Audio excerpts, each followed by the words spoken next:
Thank you all for coming to this event run by Climate and Energy Realists. My name is Barclay McGain. I'm tonight's MC.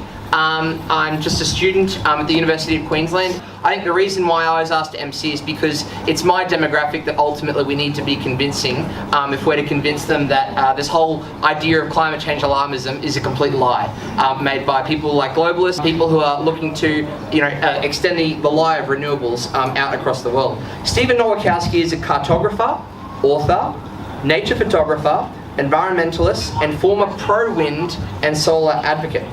Steven is a widely published nature photographer who specialises in natural history subjects and publications.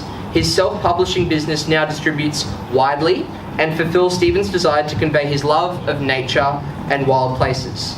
Steven is fortunate to be able to express his love for wild places through photography, which he considers a crucial medium to convey a feeling for such places, and I think we'll see some of that tonight. Steven has been actively involved in many environmental groups and causes throughout his life, from direct activism to participating on committees of environmental organisations.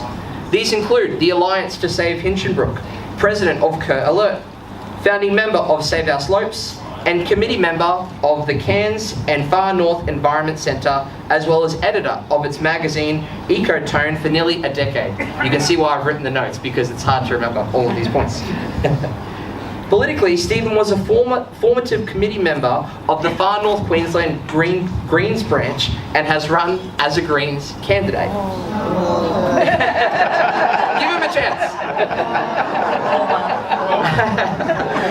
Steven, you have some explaining to do. In 2011, Steven received a Cassowary Award for his contribution to the arts, and in 2022, Steven was announced as the recipient of the William T. Cooper Conservation Award by the Tree Kangaroo and Mammal Group of the Atherton Tablelands in Far North Queensland for his tireless conservation work. Ladies and gentlemen, please help me in welcoming Steven Nowakowski.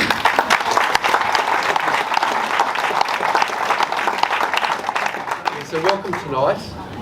Can you hear me? Yeah. Yeah, so, a great turnout. Thank you so much for coming out. Like what was mentioned just then, I've been involved with environmental activism for 30 years. Very involved, even last year had a 6-month contract with Greenpeace, so I've now lost that job because I've come out and spoken against renewables. But my story is actually, it only goes back 3 years. I had no interest in energy up until 3 years ago, or 4 years ago. And I'll go through my energy journey and where I'm at the moment. And it all sort of started in 2017 when I was engaged by Ratch, which is a Thai-based company, which is majority owned by the Thai royal family. So Ratch were the proponents for the Mount Emerald wind farm, which was Queensland's first industrial wind farm, which is up in North Queensland, about half an hour away from where I live. And back then, I was a firm believer. We had to mitigate climate, we had to address climate change, and the way to do that was with renewables. And the proponents were saying that this wind farm would deliver power to 70,000 homes. Politicians were saying this would power 70,000 homes. And I thought, well, that's the price we need to pay. We need to build this wind farm in really special habitat. And my house would then be powered, and I'll feel great about that. This is a turbine blade that is 57 metres long, and it's 12 tonne. Oh, Jesus. That is now obsolete. The new generation of turbines, particularly the ones being built right now, Clark Creek, Lotus Creek, Central Queensland, those turbine blades are 90 to 100 metres long, so twice that length, and they're about 20 tonne. So you can sort of see the scale, and I show these photos because this sort of sets the scene for what is happening now with this new generation of turbines.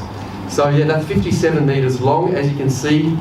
To get these components onto the site, roads need to be realigned. With the Caban wind farm, our power poles had to be lifted so the trucks could get in underneath the power lines. So a really big job to get the infrastructure onto site. The nacelles, the centre gearboxes, are 300 tonne. So really big componentry. This is Mount Emerald, a beautiful plateau before the wind turbines went in there. And it was a place of immense beauty, wildflowers and wildness very close to my home.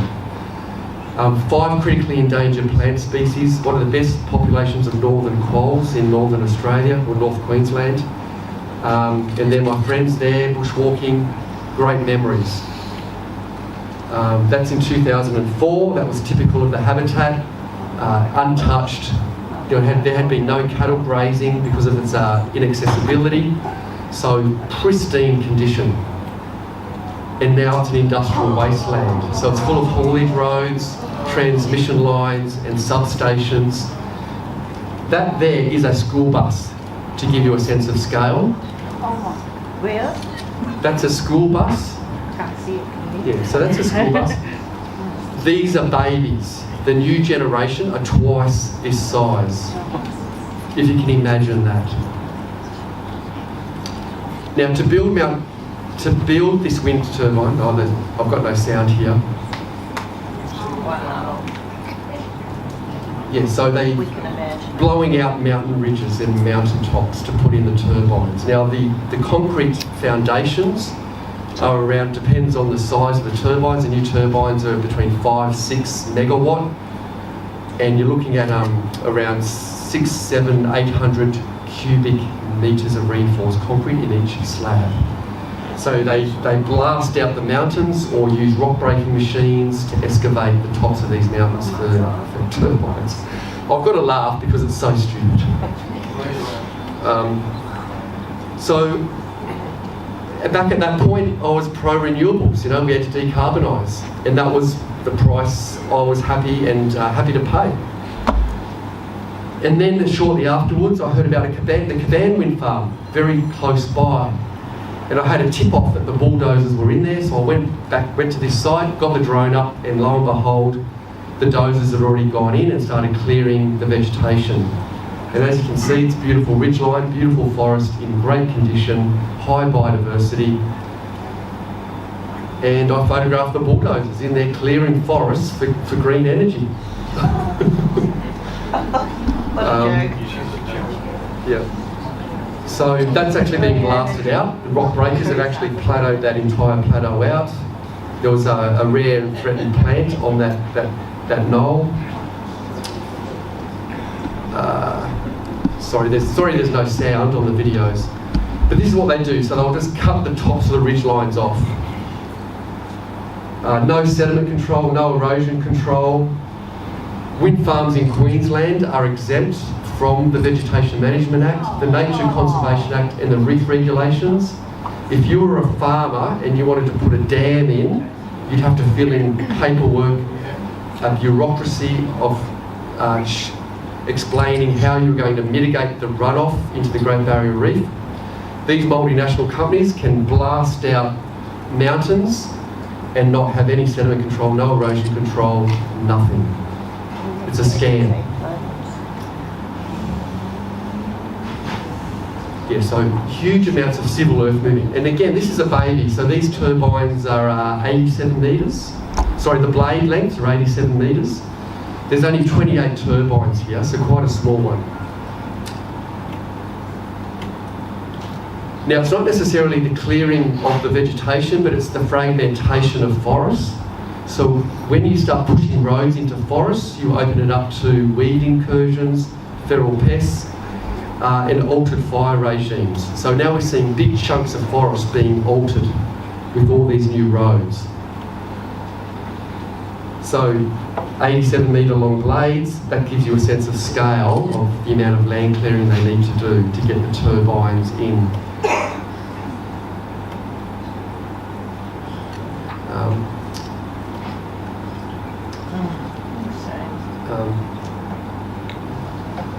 This wind farm went in under the radar. There really was no public consultation. No one knew about it. The traditional owners, the Jitterbell people didn't really know much about it. Now that it's been built, there's now pushback. And that gives you a sense of scale. One thing that we never knew about was the lights at night. So because they're so tall, I think these are 215 metres high, but the new ones at Lotus Creek, Clark Creek, the new ones in Queensland are up around the 275 metres high, and they need aviation lights because they're so high.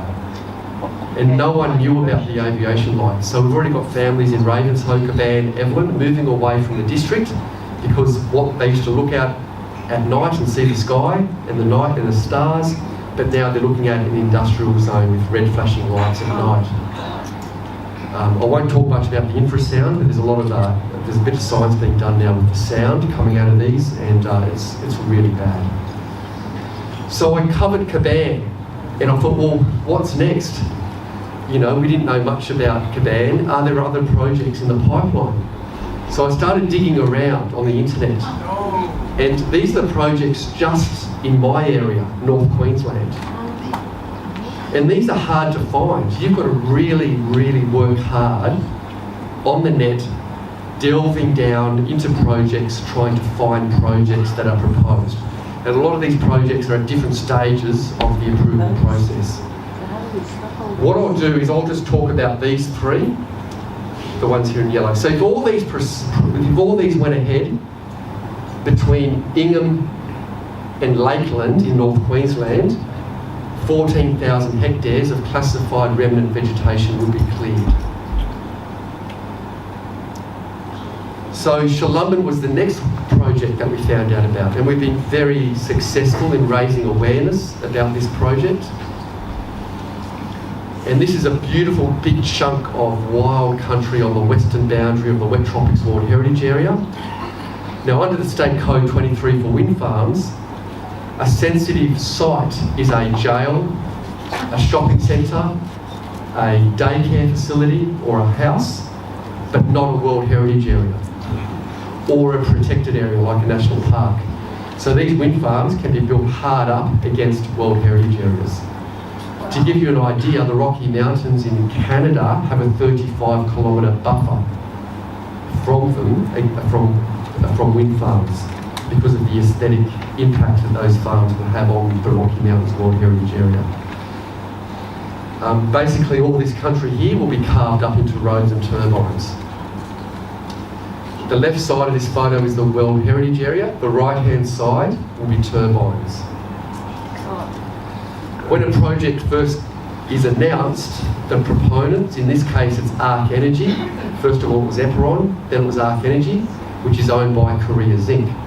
So this is a Korean company. So Ratch was the first company, they're Thai-owned. This is Korean-owned. And they give you mud maps like this, which are very vague. But because I've got a history in cartography, I've got an associate diploma in cartography, I love mapping.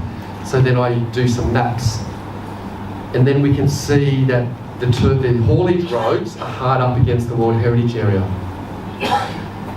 And then if we start looking at the topography and the contours, we can start seeing that they're targeting the ridge lines and the knolls and the high elevation areas where there's wind. There's no wind in Queensland. There is wind, but it's out west. There's no wind on the coast. So for them to get wind, they need to get elevation, and they need to target the high elevation ranges and the mountain ranges, the coastal ranges and the Great Dividing Range. And when we start looking at the elevation, we can see that the haulage roads are going into the yellow areas, which I don't have my glasses on, but about 800 to 900 metres elevation. So they're going up into the really high areas. Bicubic behind us, I don't know how high Bicubic is, or Lamington National Park, but probably around 1,000 metres. So that's how high these turbines are. And then if we do a vegetation overlay, we can see turbines going into purple, which is endangered ecosystems, endangered vegetation. No farmer in Queensland could go in and clear, under the Vegetation Management Act, endangered ecosystems, but wind farms can. This is typical of the vegetation to be cleared. The Jitterbell people have become aware of what's going on. They saw the Caban wind farm and now they're vehemently opposed to the Shalan project. If we look at the Kidston pumped hydro, we hear a lot in the media about Kidston pumped hydro. It's a great project, it's green, it's so good.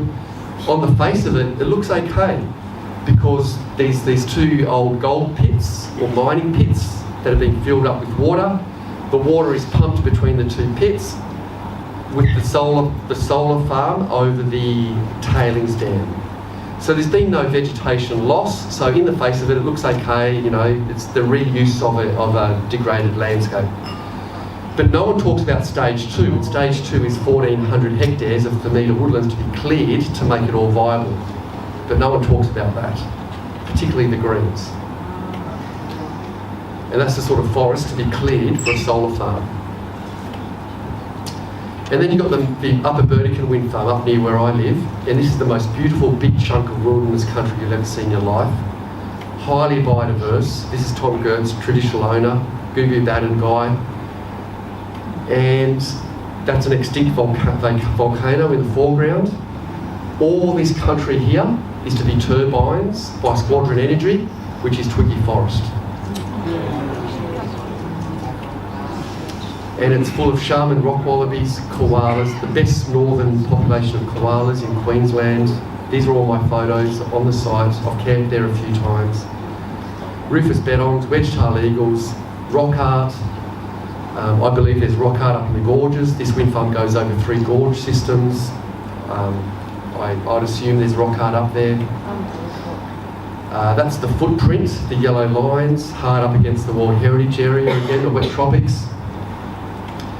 To give you a sense of scale, if I overlay the haulage roads over the city of Cairns, it stretches from Palm Cove, the northern beaches, right down to Yarrabah. That's how big this wind farm is. Boulder fields like this, where the Shaman rock wallabies live, will be just blasted out. This particular property, where the wind farm is going, was actually earmarked to be the next national park for Queensland. It was actually earmarked to be an acquisition for a national park because of its high biodiversity. So it made me wonder why are these projects going where they're going? Because they're going into really good ecosystems, good forest.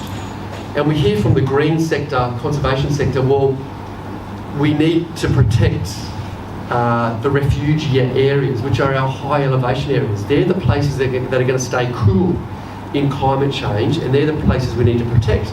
So why are they being blasted out by TNT? It's all about the power lines and the transmission. So this is North Queensland, that's Cairns, Ingham, and the red lines are the high voltage transmission lines. And if we start looking at the sequencing, we can see that the Mount Emerald wind farm was built hard up on a transmission line. And then Caban was built on the transmission line. Desali Solar Park, which is on the Cooktown line. I won't talk about that. That's Shalumban, again on the transmission line. And then the Upper Burdekin Mount Fox Energy Park on the transmission line. So it's all about transmission lines. And these wind farm companies want to build on transmission lines because it's cheap. If you build away from transmission lines, then you need to build the transmission infrastructure to connect the wind farm or the solar park, the solar works, to the transmission, and that costs money. So right now, there's a bonanza happening. It's a free-for-all where wind farm companies can come in. They've got a streamlined approval process. It's at local council level. These wind farms are code accessible. They're not impact accessible. And what that means is that there's no capacity for anyone to object.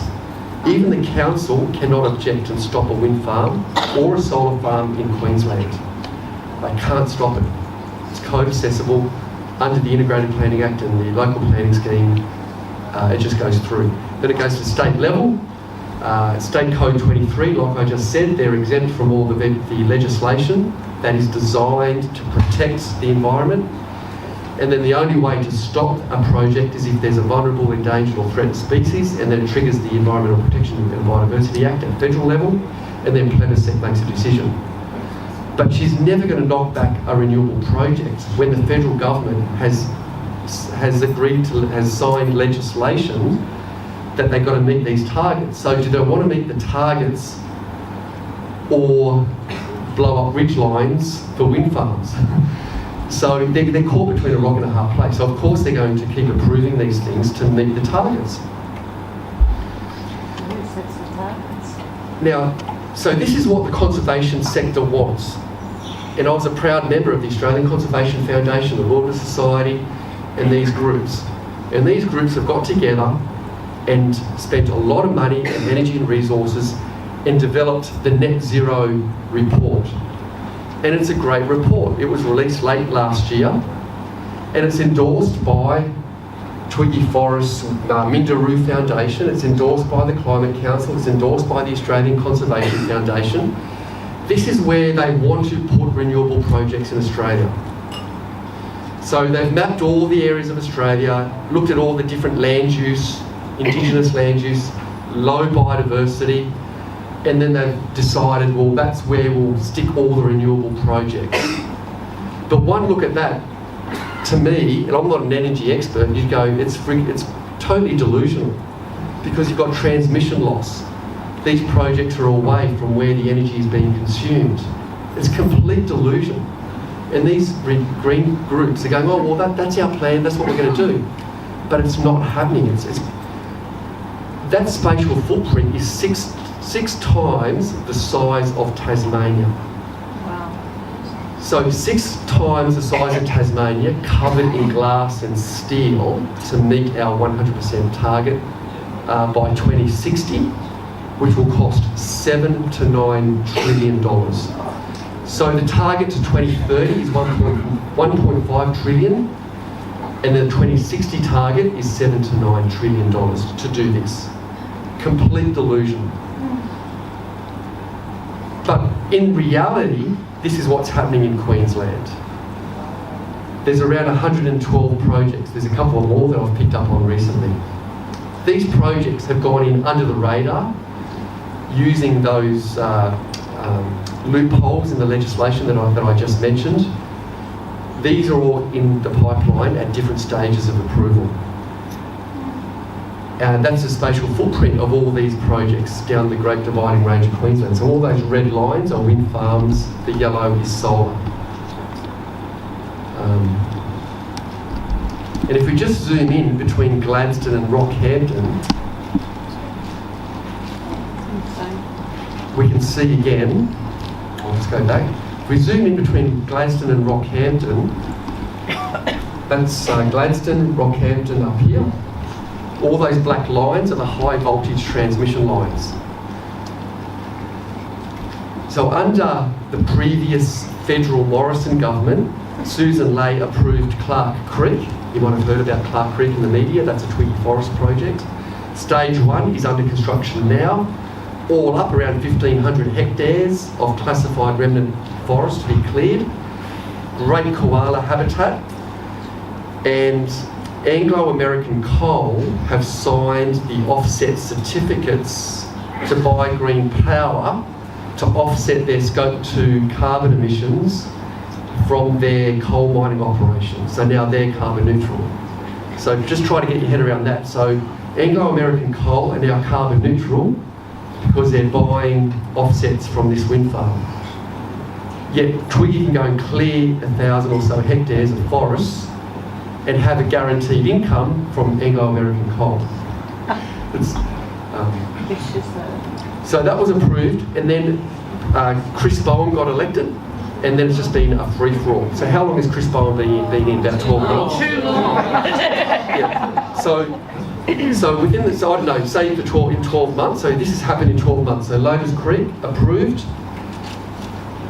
and I'll just sequence. And no one knows about it.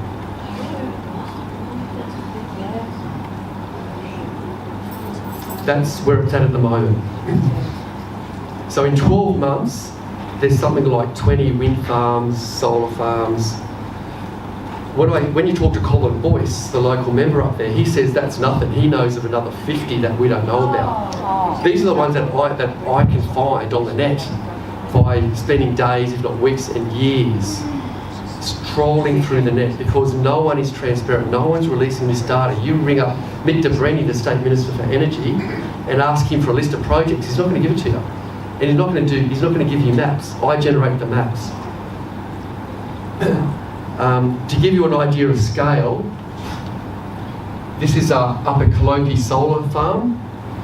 There's over 2 million solar panels, and those solar panels are 5 metres wide. I can't remember now, I think it's around 5,000 hectares in size. Huge. And if we delve down and look at some of these projects and do like vegetation overlays, we can see that Clark Creek, for example, is going into green, remnant vegetation, and even of concern, yellow, of concern vegetation. You know, these are drone photos I took recently. So, you know, just blowing the tops off mountain tops. That's the turbine. This is Lotus Creek. Again, all in the most beautiful forest. Lotus Creek should be Queensland's Great Koala National Park, and it's being smashed. It's going to get smashed any day. The dozers are moving in there any day. I'll be up in a helicopter this Saturday with a documentary crew, and to see if the dozers have moved in here. All these ridges are going. There's 3 turbines going on this ridge line. They're going to smash a road through here, causeway across and up. Smashed. Koalas, 101 koalas were found in the project footprint by the ecologists, 138 greater gliders, the highest density of koalas I know of. Every time I go there, I see koalas. So then I did an overlay in Google Earth. That's a drone photo, and that's a Google photo. The red lines indicate the haulage roads, so they'll cut the tops off those ridges and blast out for the turbine pads. Boomer range, again going through remnant vegetation of concern. The white area is cleared land. This is Moa Creek. I was fortunate to go in a helicopter over Moa Creek. And believe it or not, there's a turbine going on top of that escarpment, and then about 3 or 4 along that cliff line. All these ridges covered in turbines. A complete nightmare.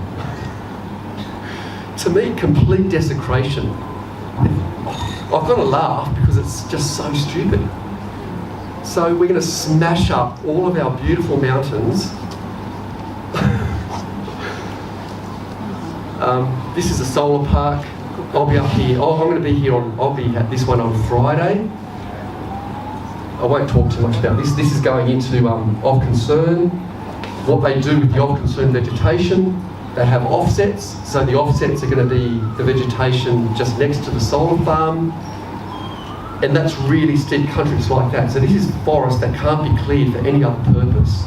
It was actually earmarked for National Park, but now the solar farm is going to use that as an offset area to justify why they can clear land for a solar farm. I don't like using the word farm, but I've got to do that to try to connect with the Greens and try to bring the Greens with me. But anyway, it's a solar works, a solar factory. This is a photo of Cape Flattery, of the most beautiful silica, Cape Flattery silica fields. There's pressure to mine all that for solar panel production. So we can go and build millions and millions and millions and millions of solar panels. This area here is worthy of World Heritage Protection. And there's pressure to mine it to make solar panels. So if we go back to the 112 projects, I calculated all the energy generation for those projects, and that equals 22 gigawatt, 22,000 megawatt. Queensland uses 13,000 megawatt. With renewables, the wind farms only operate at say 15 to 35% capacity factor. They don't run at 100%. So therefore, those projects will only deliver 5.7 gigawatt. So we need to double that. So there's 110 projects. We need to double that to say 220 projects to try to deliver the baseload power that we need. But even then, if the wind's not blowing, we still need backup coal gas peaking plants, which need to be sitting idle for when the wind's not blowing. And then all that needs to be hooked up with transmission and substations, and then it all needs to be firmed by batteries and backed up with pumped hydros. Snowy is going to be 18 billion, or whatever it is. It's going to probably blow out to 20 billion. Pioneer is going to blow out at over 20 billion. That's just to back this stuff up. It's just insane. The whole thing's 7 to 9 trillion. Yeah, so 7 to 9 trillion this is going to cost. That also excludes all the critical mineral mining, the rare earth mining to facilitate all this rubbish. I've counted all the turbines that are in the pipeline for Queensland up the Great Dividing Range, and there's 3,224 turbines in the pipeline if they all get approved. However, there's Hidden Valley Wind Farm, Karma Wind Farm, Proserpine Wind Farm, Youngala Wind Farm. There's another 300 turbines there that I don't know the exact number of. So you can probably safely say 3,500 turbines are in the pipeline. When we start talking about hydrogen, that just blows my brain. This is one of 3 up the WA coast, the Murchison hydrogen footprint. 700 turbines over 50,000 hectares. And 10,000 hectares. I can't even imagine that. I can imagine 5,000 hectares. I can't imagine 10,000 hectares. 10,000 hectares of solar, and then they need to dredge out a deep water port. That's the footprint there. So see all those grey dots? There's 700 turbines. That's one. There's 3 of them proposed up the WA coast. That's a photo of the Murchison National Park. If that project goes ahead, there'll be turbines in the distance. Then here in Queensland, you've got the delusion of Gladstone Shire Council and Gladstone Port Authority saying, well, we can be a hydrogen superpower as well. All we need is 10,000 turbines in the hinterland behind Gladstone. There's no wind behind Gladstone. 2,500 square kilometres of solar farms.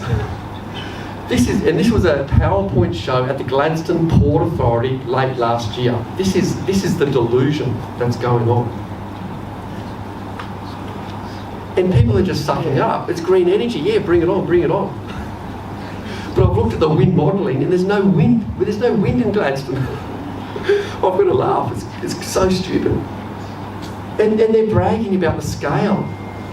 So, you know, this is supposed to be a green energy, yet we've got to dig up 4,000, or 2 per day. So they want 4,000 transmission towers, 37,000 kilometres of new conductors to string it all together.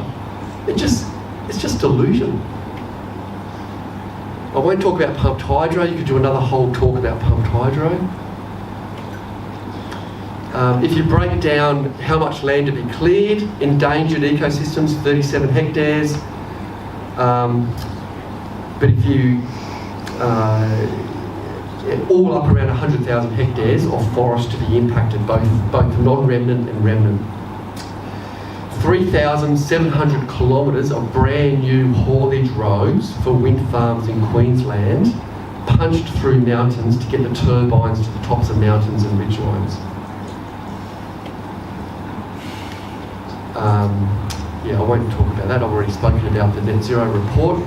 Now, why do we need so many wind farms? So, like I just showed you in those first few photos of the Mount Emerald Wind Farm owned by Ratch, which is majority owned by the Thai royal family, this is the wind output for the year 2022.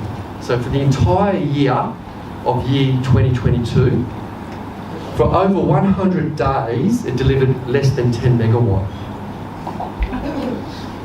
So this is the data for that wind farm. So the maximum capacity is 180 megawatt, but like I said, really poor capacity factors. A trick of the industry is they say that the capacity factor, that the average capacity factor or the mean, it's actually the median because the data set's at the lower end of the scale, so it's the median. So the median capacity factor for Mount Emerald Wind Farm is actually 18.1%. It's dismal. That's why you need to build so much of this stuff, so you actually get enough generation. So for 63 days in 2022, Mount Emerald produced zero output. Zero. So for 2 months it sat idle, cumulatively, not in 2 months straight, but if you added all the hours up. For 107 days it delivered less than 10 megawatt. So I did a search on Ratch, and they made $161 million in the financial year 2021-2022, yet their wind farm delivered no meaningful electricity. They're now listed as one of Australia's top 100 companies that pays no tax. So they're making $161 million a year. They do own, I think, 1 or 2 more wind farms in South Australia, but regardless, huge amounts of money. This is why electricity costs or your electricity bills can never, ever, ever go down. Because we need to build 200 of these things, which are going to be owned by multinationals, earning $161 million a year, generating no meaningful electricity, strung together by new transmission and firming and batteries and pumped hydro. 43% of your electricity bill is transmission, and we need to build 10,000 kilometres minimum of new transmission infrastructure. It's just insane. So my thoughts are, should we be clearing and fragmenting our forests for renewables? No. Are we going down the wrong path that is found elsewhere? Where is our model? Because no other country has delivered 100% renewables. It hasn't been done. You know, when we're talking about, this is just electricity. So then if we're supposed to go to electric vehicles, Elon Musk is saying we need to double our electricity generation to move to an electric vehicle fleet. And then, so we need to double all that again. And then if you talk about hydrogen, and then the green movement is talking about becoming a green superpower, we need to double or triple that again. And people are just sucking this up. Not all people. Yeah. So what are the solutions? And I come from a green background, so I try to be quite moderate in my language, because I want to bring the left with me and try to show them how delusional this is. So to me, and I'm not an energy expert, I've only learned this on the go in the last 3-4 years. And everyone's got different opinions, but this is just where I'm at in my little journey on energy. And there is good renewables. There's rooftop solar. I've got rooftop solar.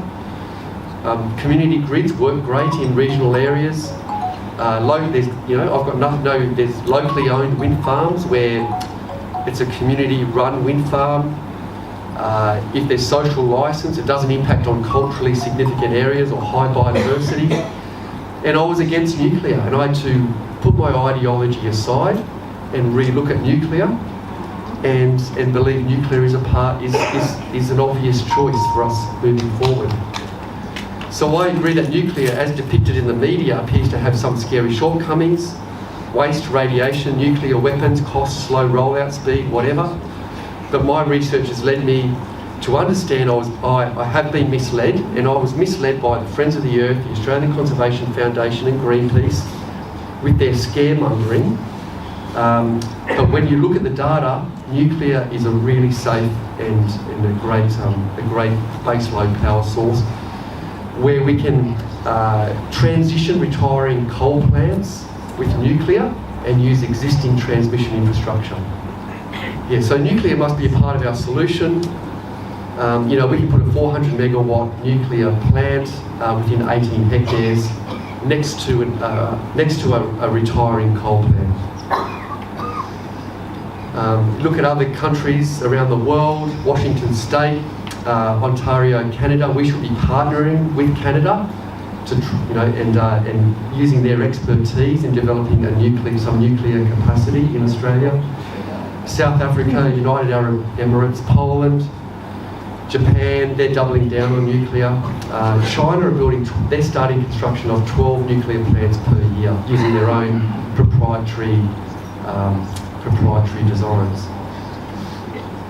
Yeah, so I think more over time, I'm hoping that more people like myself will see nuclear as a solution and a way forward, and the best way to protect biodiversity. Yeah, so thank you. Yeah, so thanks everyone.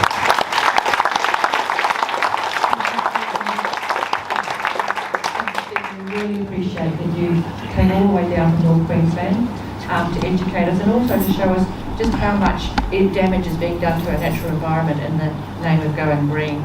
So we'd like to offer you a small token of our appreciation. Great, thank you. Thank you very much.